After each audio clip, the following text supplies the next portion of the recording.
Hello students and welcome back to our online classes of Sardar Vallabhbhai Patel English Medium School Yaval. Myself Mrs. Tina Nimbale and today we are going to learn subject Environmental Studies of Standard 2nd. उसका unit number first My Body. उसका first chapter Movements of the Body यानी कि हमारे पूरे body की हलचल. What we have learned in standard 1. हमने first standard में क्या क्या सीखा था. First the parts of the body. कौन कौन से बॉडी पार्ट्स हमने सीखे थे, जैसे कि head, neck, chest, abdomen, arms and legs are the main parts of the body. Which are the main parts of the body. हमारे बॉडी के कौन कौन से पार्ट्स मेन होते हैं. हेड यानी सिर, नेक यानी गर्दन, चेस्ट यानी सीना या छाती, और एब्डोमेन यानी पेट, आर्म्स यानी भुजाएं एंड लेग्स यानी पैर. Then second the uses of the parts of the body. और हमने क्या क्या सीखा था. बॉडी पार्ट्स तो सीखे थे और उसके यूजेस भी सीखे थे in EVS subject. The uses of the main organs of the body and the sense organs. इन ऑर्गन्स के यूजेस सीखे थे और सेंस ऑर्गन्स के भी. उसके बाद में third the similarity and the difference. जैसे कि सिमिलैरिटी यानी साम्यता एंड द डिफरेंस मीन्स फर्क. Though the parts of the body of each one of us are similar yet each one of us appears to be different from the other. जैसे कि देखिए हम सब में बॉडी पार्ट्स सेम होते हैं, जैसे कि हर किसी का हेड होता है, नेक होती है, चेस्ट होती है, एब्डोमेन, आर्म्स एंड लेग्स भी होते हैं. ये बॉडी पार्ट्स हम सब में एक जैसे ही दिखाई देते हैं, लेकिन हम एक दूसरे से अलग दिखाई देते हैं. Now let us proceed further. तो चलिए आगे देखते हैं. Since the time we get up in the morning. जब हम सुबह जल्दी उठते हैं, till we go to bed at night. और जब हम रात को सोने जाते हैं, we endlessly do some work और द अदर. हम आखिर तक कुछ ना कुछ काम करते रहते हैं. For this purpose the continuous movement of our body is necessary. और हमें काम करने के लिए हमारे बॉडी की कंटिन्यूस मूवमेंट बहुत ही ज़रूरी होती है.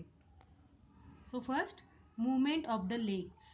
तो पहले हमें क्या देखना है, हमारे पैरों के यूजेस देखने हैं, यानी कि उसकी कौन कौन सी मूवमेंट्स यहाँ पे दी है वो देखना है. We use our legs quite frequently. यानी कि हम हमारे पैरों का बहुत बार इस्तेमाल करते हैं. The movement of our legs helps us to walk, run, jump etcetera. देखिए हमारे पैरों की जो हलचल होती है वो कैसे होती है, वो हमें हेल्प करती है. किसके लिए. Our legs help us to walk यानी कि चलने के लिए, रन यानी दौड़ने के लिए, और जंप यानी कूदने के लिए. The ankles and the knees of the legs bend. Okay, ankles यानी क्या होती है, एड़िया, and the knees of the legs यानी कि हमारे पैरों के घुटने मुड़ते हैं ना. The toes bend too. और हमारे पैरों की उंगलियां हैं वो भी मुड़ती है. We are able to lift our legs from the grounds. हम क्या करने में सफल रहते हैं, हमारे पैरों को उठाने में सफल हो जाते हैं. और किससे, फ्रॉम द ग्रोइंग्स यानी कि कमर से. हम हमारे कमर से हमारे लेग्स को उठाने में सफल रहते हैं. Look at the pictures showing the movements of the legs. यहाँ पे हमें लेग्स की दो मूवमेंट्स इस पिक्चर में दिखाई दे रही है. So first is to walk यानी कि चलने के लिए हमें हमारे पैर की बहुत ज़रूरत पड़ती है. Movements of the ankle. और लेग्स का कौन सा पार्ट हमें चलने के लिए यूज होता है, एंकल यानी कि हमारी एड़िया. ओके, जब हम चलते हैं तो हमारी एड़िया ही बहुत काम आती है. उसके बाद में टू रन यानी कि दौड़ने के लिए हमें क्या चाहिए, movements of the toes and knees. हमारे घुटने और पैरों की उंगलियां दौड़ने के लिए बहुत ज़रूरी है, यानी कि उनकी मूवमेंट होना बहुत ही ज़रूरी है।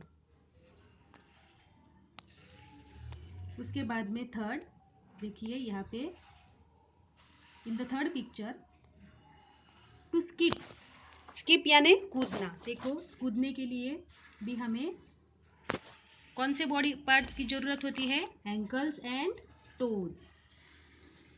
उसके बाद में fourth, to skip with the help of skipping rope. Skipping rope यानी कि देखिए ये लड़की यहाँ पे खेल रही है विद दिस स्किपिंग रोप।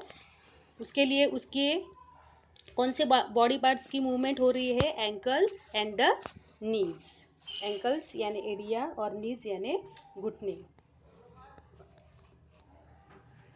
उसके बाद में in the fifth picture, to dance यानी कि डांस करने के लिए कौन से बॉडी पार्ट्स की मूवमेंट हो रही है यहाँ पे? Ankle, knee and groin. Groin यानी कमर, नी यानी घुटने, एंकल यानी एड़िया। उसके बाद में in the sixth picture, to climb यानी कि चढ़ने के लिए भी हमें हमारे पैरों की ज़रूरत होती है। और पैरों की कौन से बॉडी पार्ट की ज़रूरत होती है यहाँ पे? एंकल, नी एंड ग्रॉइन की। ओके। उसके बाद में in the seventh picture, to sit cross legged. Cross legged यानी पैर पर पैर रखना।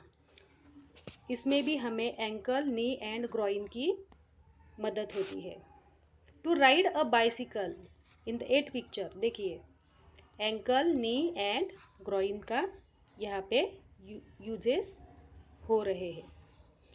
देखिए आपको भी ये जो 8 पिक्चर्स में जो भी एक्टिविटी इन बच्चों ने की है वो भी आप घर पर कर सकते हैं, और आपको तब जाकर खुद एहसास होगा कि यहाँ पे कौन से बॉडी पार्ट्स का यूज हो रहा है और उनकी मूवमेंट भी कैसे हो रही है।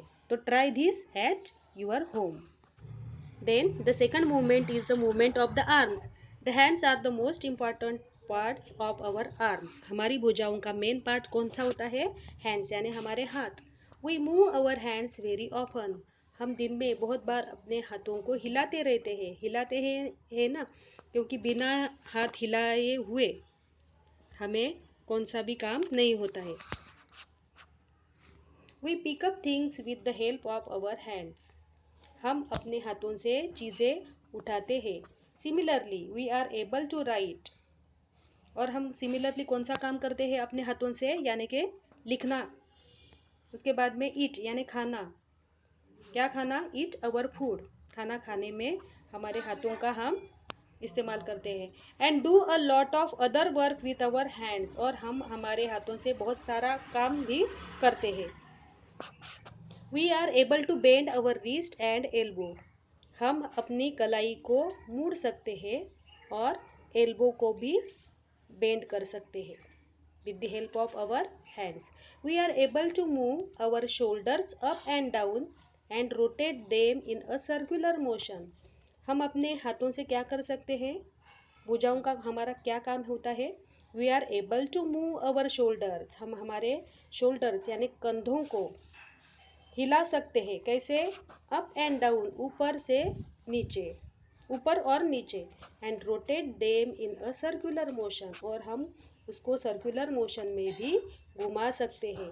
Besides we are able to bend our fingers to.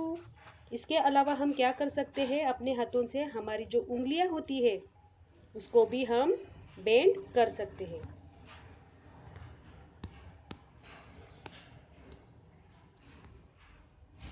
Now look at the picture showing the movements of the hands. देखिए यहाँ पे हाथों की हलचल दिखाई दे रही है इन पिक्चर में। So first picture is to draw rangoli designs. देखिए हाथों का इस्तेमाल हम कैसे कर सकते हैं? फॉर रंगोली डिजाइंस, यानी कि हम उससे रंगोली निकाल सकते हैं। Then second is to write. इसमें हमें फिंगर्स और रिस्ट की ज़रूरत पड़ती है। जैसे कि रंगोली डिज़ाइंस में ओनली फिंगर्स का हम इस्तेमाल करते हैं, और राइटिंग के लिए फिंगर्स एंड रिस्ट का। In the third picture, to hammer a nail in the wall. देखिए अगर एक कील होता है, उसको हमें अगर दीवार में घुसाना है तो हमें क्या करना होता है, उस पर हथौड़ी मारनी पड़ती है, और इसके लिए हमें फिंगर्स, रिस्ट और एल्बो का काम पड़ता है। Then fourth is to eat food, यानी कि देखिए यहाँ पे ये लड़का खाना खा रहा है, तो वो अपने कौन से बॉडी पार्ट का इस्तेमाल यहाँ पे कर रहा है, देखिए फिंगर्स, रिस्ट एंड एल्बो का। जैसे then in the fifth picture, to remove clothes from the cloth line with the help of a stick, जैसे कि ये एक रस्सी है और ये लड़की है वो काठी की मदद से, एक स्टिक की मदद से वो इन कपड़ों को निकाल रही है। To remove clothes from the cloth line with the help of a stick, और इसको ये काम करने में फिंगर्स, रिस्ट, एल्बो और शोल्डर्स की मदद हो रही है। Then in the sixth picture, to play badminton, badminton खेलने के लिए कौन से बॉडी पार्ट्स की मूवमेंट यहाँ पे हो रही है, जैसे कि fingers, wrist, elbow and shoulders. देखिए ये इन सारे पिक्चर्स में कौन से बॉडी पार्ट्स की मूवमेंट यहाँ पे हो रही है, और कौन से पिक्चर में कौन से बॉडी पार्ट्स की मूवमेंट हो रही है, ये भी हमने अभी अभी अभी पढ़ा है। उसके बाद में हम देखेंगे third is movement of the neck, यानी कि हमारे गर्दन की movement. We use our neck to look towards the right side, the left side, up down and a little towards the back. हमारी गर्दन की हलचल कैसी होती है, to look towards the right side, right side में देखने के लिए, बाद में the left side, left side में देखने के लिए, उसके बाद में अप एंड डाउन, जैसे कि हम ऊपर देख सकते हैं, नीचे देख सकते हैं, and a little towards the back, और हम पीछे भी मुड़कर देख सकते हैं। तो यहाँ पे नेक की मूवमेंट हो रही है। Look at the picture showing the movements of the neck, यहाँ पे नेक की मूवमेंट्स हमें देखनी है। To look towards the left side, left side, ये लड़की है वो लेफ्ट साइड में देख रही है, तो यहाँ पे उसकी गर्दन की हलचल हो रही है। उसके बाद में to look towards the right side, ये लड़का है वो अपने राइट साइड में देख रहा है। उसके बाद में third, to look a little behind, ये जो लड़का है वो पीछे मुड़कर देख रहा है। उसके बाद में फोर्थ, टू लुक अप, ये ऊपर देख रहा है इस बॉल की तरफ। टू लुक डाउन, ये लड़का है वो नीचे देख रहा है। Then in the sixth picture, to move the neck in a circular movement, और हम हमारी गर्दन को इस तरह गोल गोल भी घुमा सकते हैं, लाइक दिस, ऐसे और ऐसे। Then the last part of our topic is movement of the waist, यानी कि हमारे कमर के हलचल। We move our waist to bend forward, backward, to turn our body towards the right side and the left side. देखो हम हमारे कमर से क्या कर सकते हैं, टू बेंड फॉरवर्ड, यानी कि आगे की तरफ झुक सकते हैं। उसके बाद में पीछे की तरफ मुड़ते हैं, लाइक दिस, इस लड़की की तरह। यहाँ पे देखिए, look at the picture showing the movements of the waist, ये लड़की क्या कर रही है, टू बेंड फॉरवर्ड, और ये लड़की क्या कर रही है, टू बेंड बैकवर्ड। उसके बाद में third, to turn our body towards the right and the left side, हम हमारी बॉडी को राइट साइड, दाहिने, एंड द लेफ्ट साइड यानी कि बाएं तरफ मुड़ सकते हैं। बिसाइड्स दिस, इसके अलावा, when we breathe in air, जब हम खुली हवा में सांस लेते हैं, our chest and the stomach move, तो सांस लेते समय हमारे कौन से बॉडी पार्ट का हिस्सा हिलता है, तो वो है our chest and the stomach, यानी कि हमारी छाती और पेट। When we look here and there, जब हम इधर उधर देखते हैं, आवर आईज मूव, हमारी आंखें हिलती है। When we talk and laugh our lips move, जब हम बोलते हैं और हंसते हैं तब हमारे ओठ हिलते हैं। In this way all the parts of our body move, इस तरह से हमारे पूरे बॉडी पार्ट्स की हलचल होती है। तो देखिए इस चैप्टर में आपको समझ में आया ही होगा कि हमारे पूरे बॉडी की हलचल कैसे होती है और हलचल करते समय हमारे कौन से बॉडी पार्ट्स का हिस्सा काम आता है और उसकी हलचल कैसे होती है। उसके बाद में हम मिलेंगे हमारे नेक्स्ट वीडियो में। तब तक thank you and good bye.